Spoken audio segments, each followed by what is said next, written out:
All right, what's up, my brothers? In this video, I want to talk about the genius around Taylor Sheridan's writing, but more specifically, the two character relationships on Hollywood's show Landman and Yellowstone, which are both written coincidentally by Taylor Sheridan. The interesting component that I found is that the relationships that Beth Dutton and Rip Wheeler have, and Tommy Norris with his wife, ex-wife, they're back together all over the place. They're very unstable, really weird and bizarre, but people love them. More specifically, I've had a lot of women, especially when it comes to Yellowstone, because it's run for a lot more series, talk about a strong draw and a strong attraction to a character like Rip Wheeler. My editor will have some images up on the screen so that you've got some idea about who it is that I'm talking about. But before I hit the road here and drive, I was looking up for some data on this writer, because initially when I saw the characters that they built, the way these women were so unstable and so bad in the relationships, because I'm the guy that tells you guys all the time, you know, watch out for the red flags. There's 21 red flags. I have a very important chapter in my book on it, and they're all over these shows. So I wanted to check out the writers, and I thought that it was going to be some very strongly left-leaning, you know, weirdo sort of writers, but I was surprised to learn that it's one of the characters. I mean, he had a cameo in Yellowstone. He's a very good horse rider. He plays a pretty significant role in the last season, and he's a good friend of Rip Wheeler's. But Taylor Sheridan, the individual that wrote all this stuff, he's pulling in bank from the series. There's spin-offs, 1883, 1923. He actually owns the Yellowstone ranch that you see in the film. He owns the 4-6 ranch. He leases his horses to the show at 25 bucks a day. The ranch he leases to the show at $50,000 a week. He's pulling in bank from all this sort of stuff. Now, I'm going to talk about the relationships between Rip and Beth and Tommy and his wife in this video more specifically, because I think it's what gets the attention of a lot of viewers, and that's why these shows are so popular in the spin-offs. So shout out to this guy Taylor Sheridan, because his writing skills are off the chart. So both of these men in the shows, you know, the characters, Rip and Beth from Yellowstone and Tommy and his wife from Landman, are in completely unstable, unsustainable long-term relationships with complete psychopaths. The shows are probably worth watching. They're actually pretty entertaining, if I'm being very honest, but they're probably worth watching just from the perspective of looking at the dynamic, the upside-down dynamic of these men and women that have chosen to, I mean, both of them are married or were married and sort of got back from that marriage, if I can be honest, with the breakdown in the actual TV series. Here's the thing, Beth Dutton, so let's start with her from Yellowstone.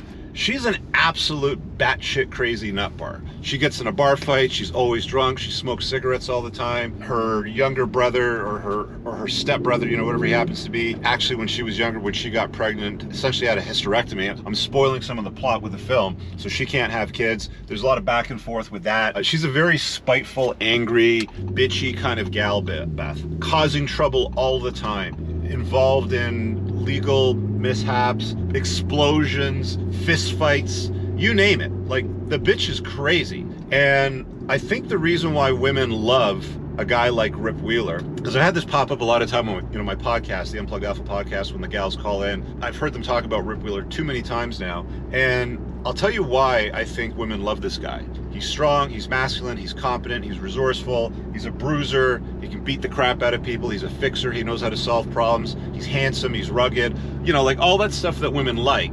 And he puts up with Beth's crap. That's the important part, I think, which is why women are drawn to him. He puts up with her bullshit. I think somewhere within the modern woman's mind, the reason why they fall in love with these TV shows, I think somewhere, somehow, part of the reason why they adore these characters and I love watching them so much is because they actually have a strong attraction to draw to them, because they have some sort of crazy going on as well. Like Beth Dutton, she's probably got like at least 50% of the red flags that I have in my 21 red flags list. And by the way, you don't need to get the book to get that list. You can opt into my email list below and get that totally for free. But she's got a fat chunk of the red flags that I talk about that you should avoid when inviting a woman in your life. And Rip Wheeler ignores that, invites this crazy woman into his life, and marries her, you know, at the end of the day.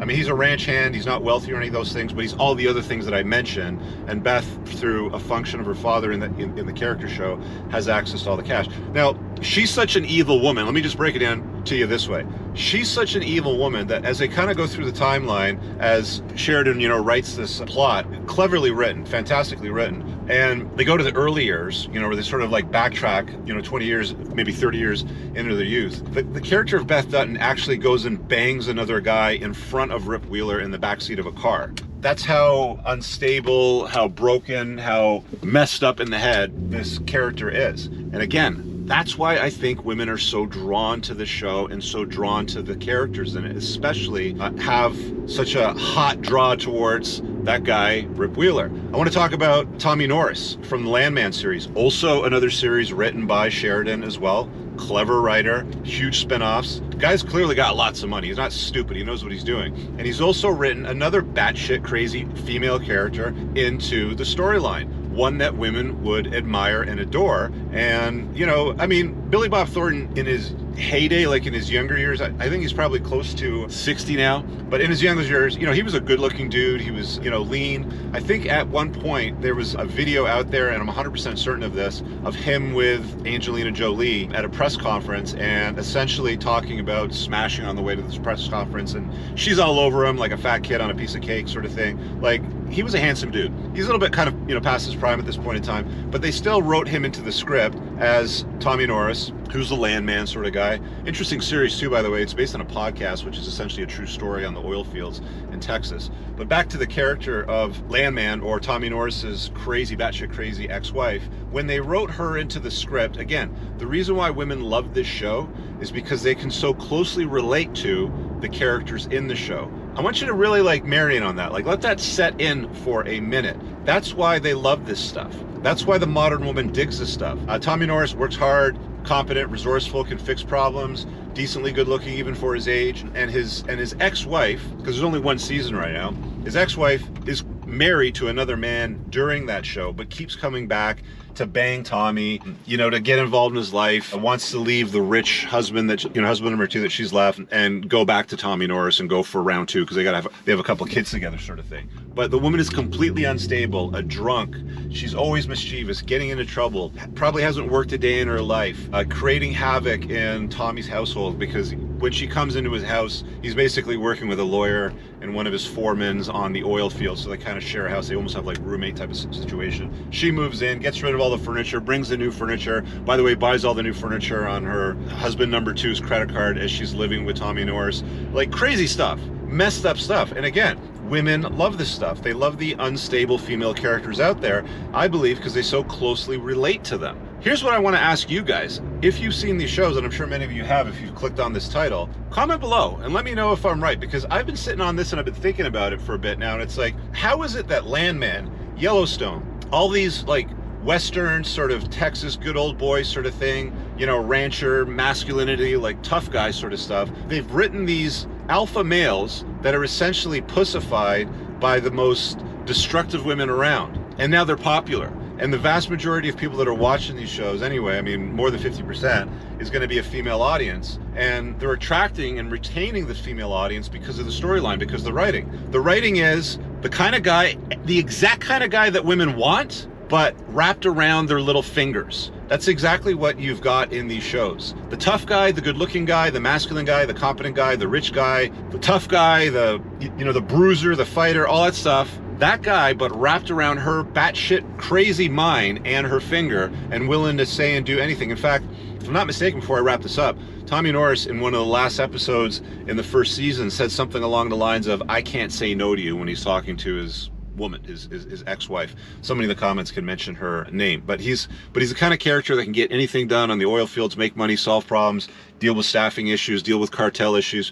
They're fucking landing jets on their private roads and doing drug exchanges. It's a really interesting series, but women are drawn to the characters, the main characters. And remember, when you watch these shows, the main characters, the female characters anyway, are fucking nuts, and the guys, they're just the exact kind of guy that women love, that tick off all the boxes, plus they're wrapped around the pinky finger.